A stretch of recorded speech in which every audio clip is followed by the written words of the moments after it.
Today's topic is She Didn't Know What She Didn't Know. I loved when I saw an interview with Alicia Keys and she was talking about her new book, and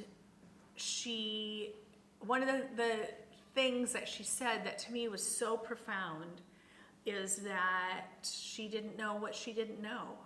That she had been on this trajectory moving very quickly, and it was her choice to slow down and reassess.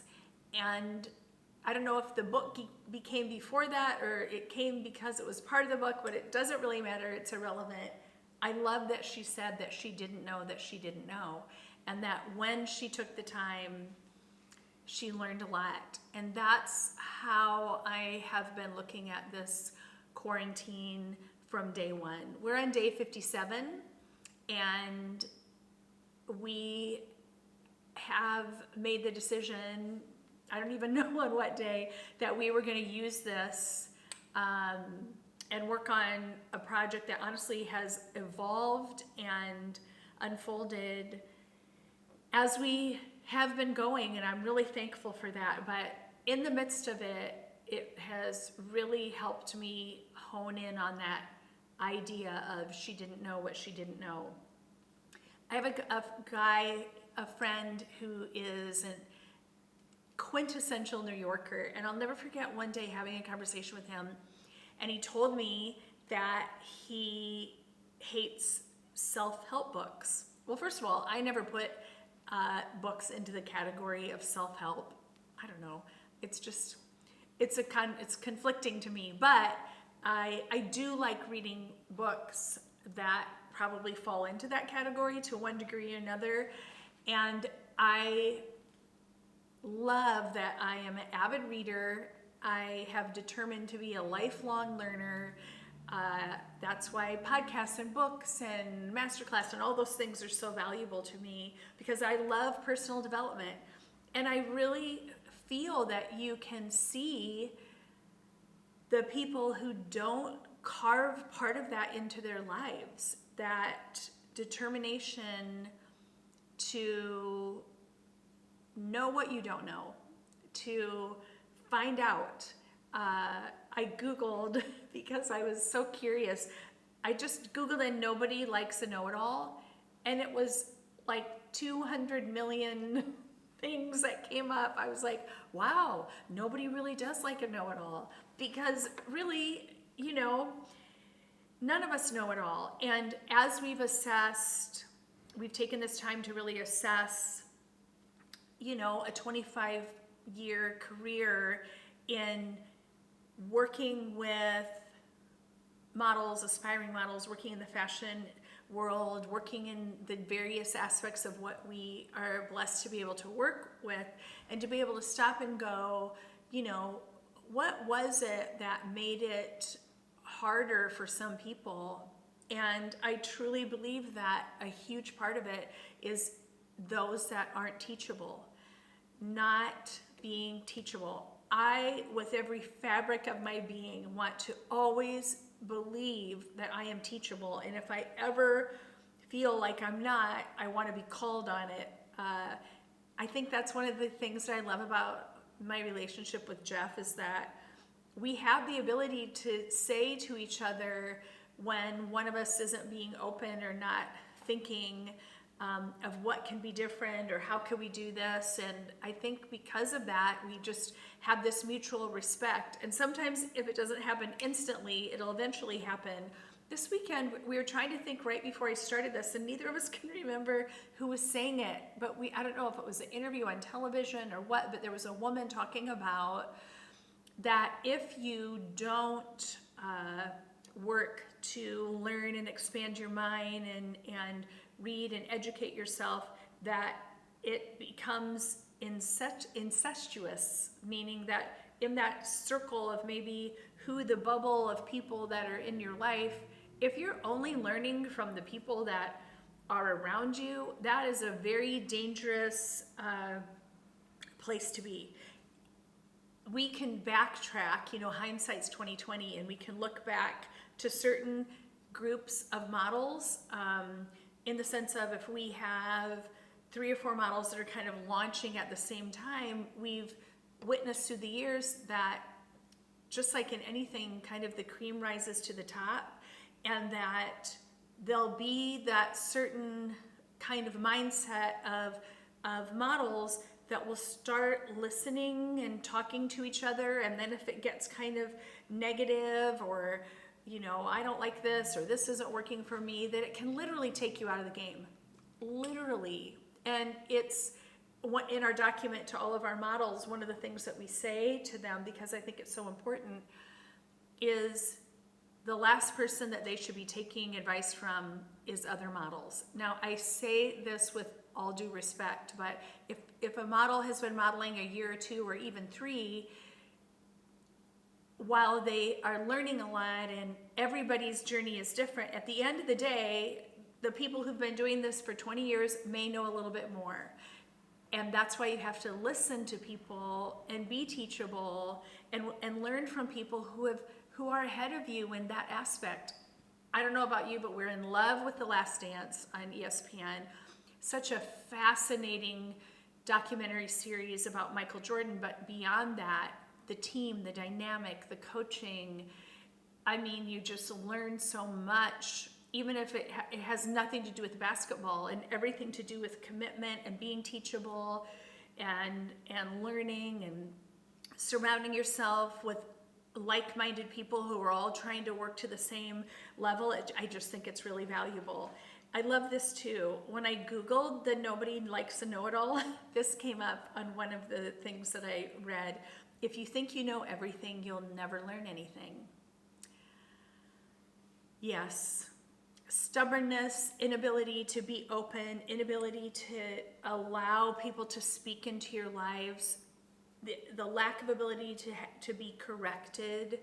I can't even get started about the craziness that you read today on Facebook and opinions and the getting everybody all worked up instead of knowing I'm going to listen to the people who are the physicians and the people who've been doing this forever and the people of the CDC and Dr. Fauci, people who have the knowledge instead of some random guy on YouTube. Like it's knowing that there's something too of being open to somebody in authority saying, look, I've been doing this for a long time. Here's what we know. It doesn't mean that as human beings we can have errors. And I also think that there's something beautiful about being open to learning from people that maybe you're always in leadership. This weekend, our daughter Olivia said something to me, or this morning,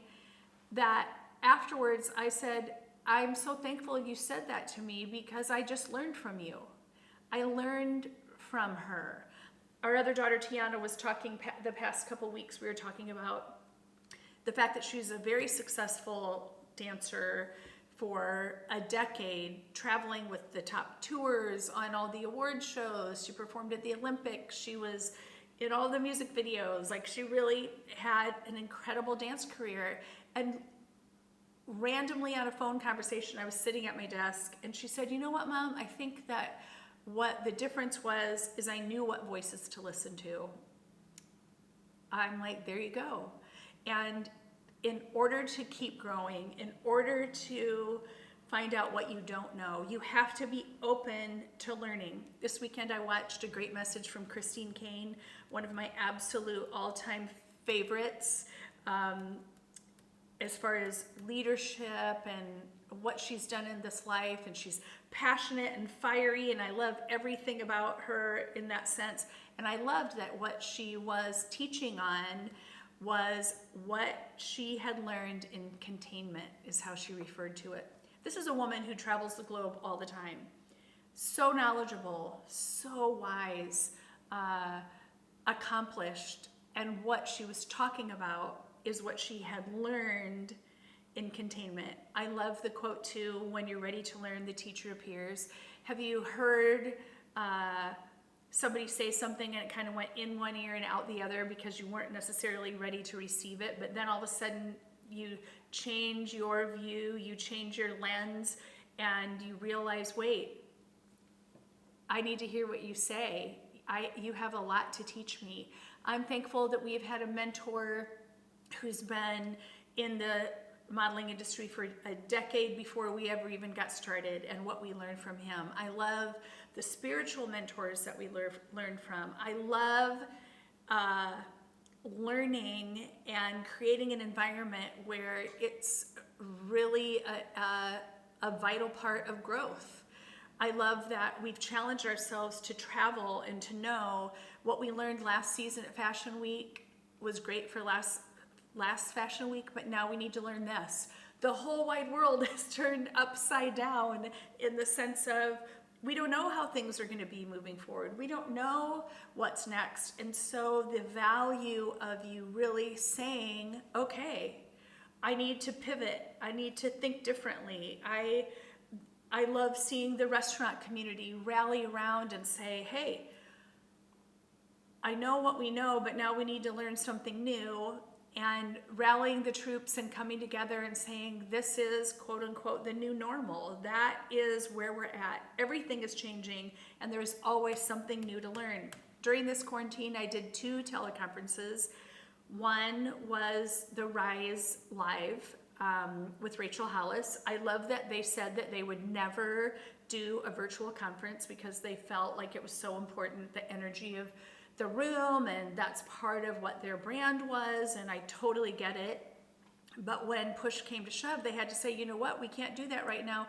What are we going to do? And in a very quick period of time, they learned how to create a virtual conference. And I loved hearing them say, wow, what we learned in that process was so great. I also did a virtual conference with Arvon. I, for many years back in the day, was really a part of that company.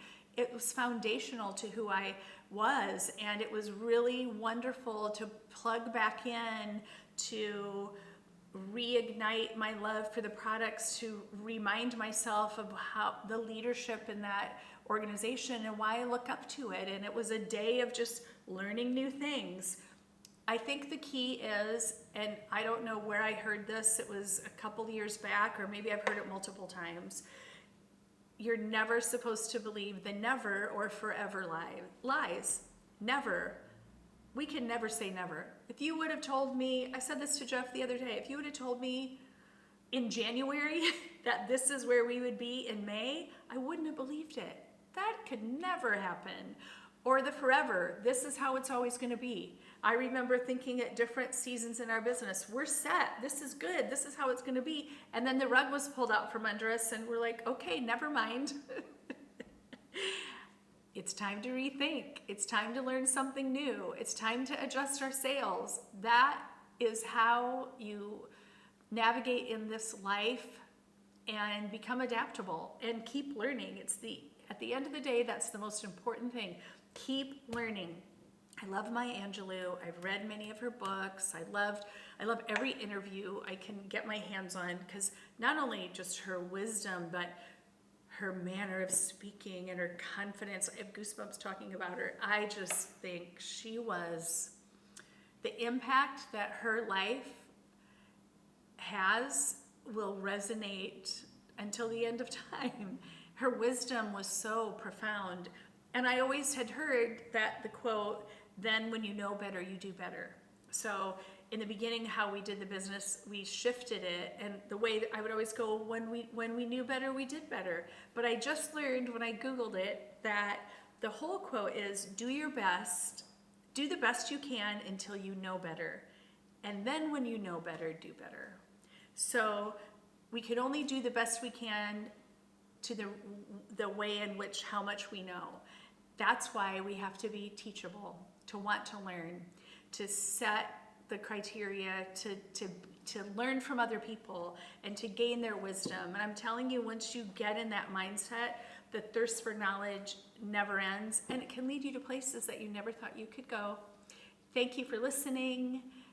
It won't be long and it'll be another Monday. I hope this gave you inspiration to learn more and more new things. Have a great day, and I'll talk to you next Monday.